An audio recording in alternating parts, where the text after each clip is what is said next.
There's something called Ellis Island, and I'd like to talk to you about it.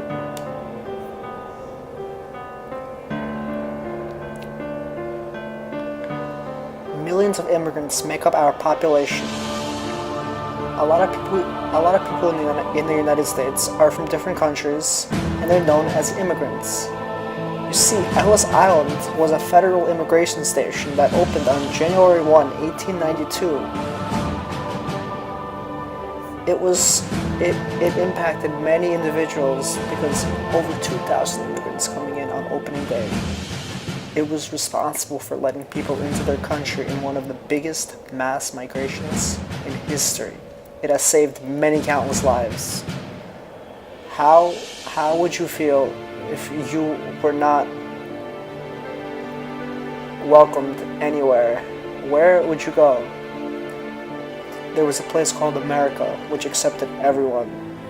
I know that has changed in recent years, but we still stand for our ideals and we let people in.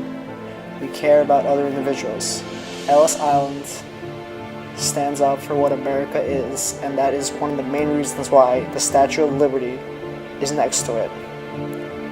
Although there were many processing stations for immigrants at the time, Ellis Island was more inclined towards third-class immigrants, which composed of 70% of immigrants. So that's why it was the most popular. They mainly transported through the lower part of the boat. It can be comparable to business class on an airplane, but it's not as comfortable. You know what I mean? It was an amazing sight to see, as recalled by some immigrants, where more than a dozen languages were spoken across a room. It was actually unbelievable. And even when these immigrants were sleeping in these facilities, they heard many different languages heard when people were sleep talking.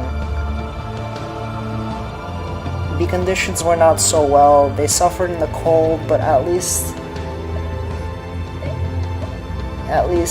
they were in the land of the free and the home of the brave, which is known as the United States of America. When immigrants arrived to America, they laid their eyes on the Statue of Liberty. One immigrant even thought of it as one of the 7 wonders of the world. When they arrived, they had to be medically examined for any diseases, etc. They had to be checked, and there were so many immigrants that each immigrant was checked for only 6 seconds.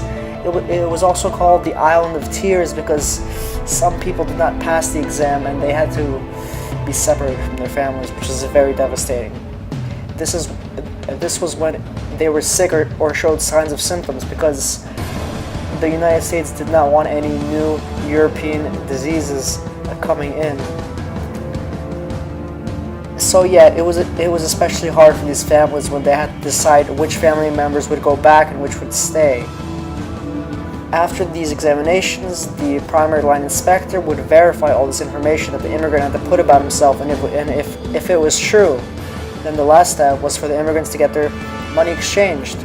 But they were living in these stations because the process was taking so long. It's not as fast as everyone thinks.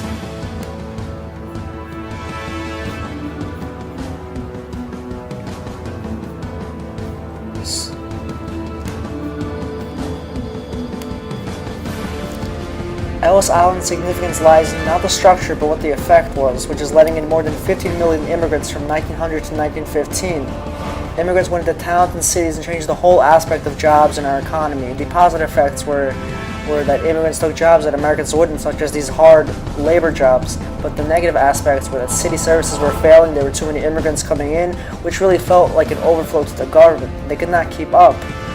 And these immigrants suffered these racial discrimination from political groups such as the Order of the Star-Spangled Banner and the Know-Nothings, and even the Ku Klux Klan, which was also against African Americans.